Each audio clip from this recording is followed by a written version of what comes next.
collecting metal, which will at some point go to the scrap yard. How many seats, honey? Do what? How many seats? A lot. All of them? All of them. All of the seats are out? Yes. Officially, you look hot. Finally. Have you been working hard? Yes. Yes. Did Daddy put you to work? Yes. Wait, I Yes. put myself to work. You put yourself to work. Did you get to use a drill for the first time today? Yes. How was that? Fun. Fun? Do you like power tools? Mhm. You ready to use some more power tools? Yes. With supervision? What? Meaning an adult helps you? Yes. Gavin, how do you like drilling? Hard. Hard? Brian, how do you like being under a bus for hours? I don't.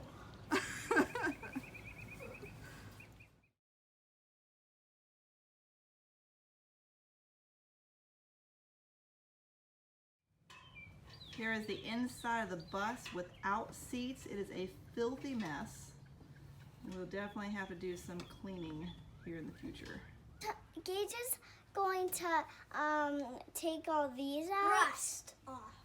Rust off all of these, and I'm going to be washing all that stuff away.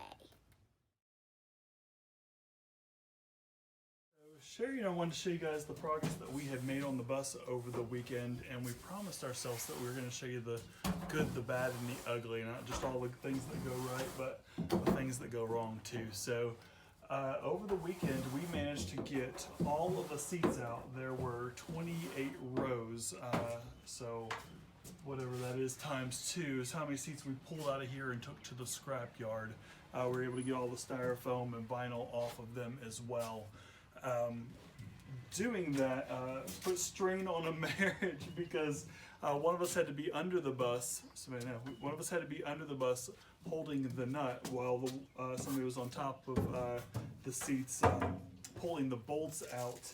And I think the neighbors must have thought we were going to get a divorce at one point trying to get these seats out of here, but we got them all out and the bus is actually opened up.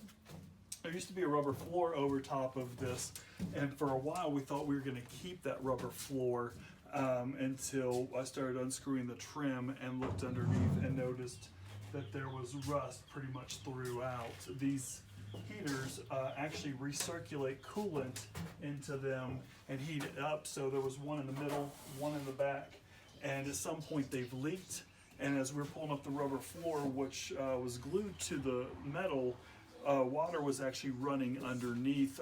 Even as we pulled up the rubber flooring, there was water underneath, and so there's a lot of surface rust. The good news is none of it is rusted through. I don't think we're gonna have to screw any metal plates down on top of it, but we are gonna have to get the rust up before we can do a subflooring and put that in place. So I bought some metal brushes to go into my grinder.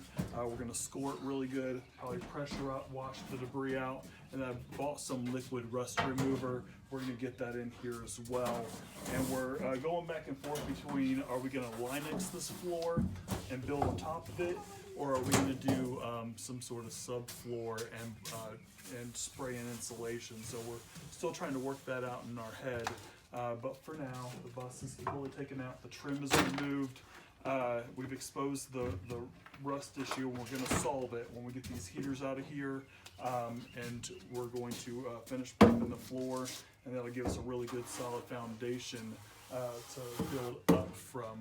So I'm glad that we discovered the problem instead of leaving it. It could have been much worse, but we're gonna work with what we've got here. And I think the next project is after we've gotten the floor sorted. You take these metal panels out of the side walls, and as well as the ceiling and the trim in the corners here, remove all these lights. We want to get down to the outside shell and put our own blown-in insulation. If what's behind the walls looks like what was below the rubber floor, we're in for some fun there too. So we're going to go all the way back to the frame and build from there.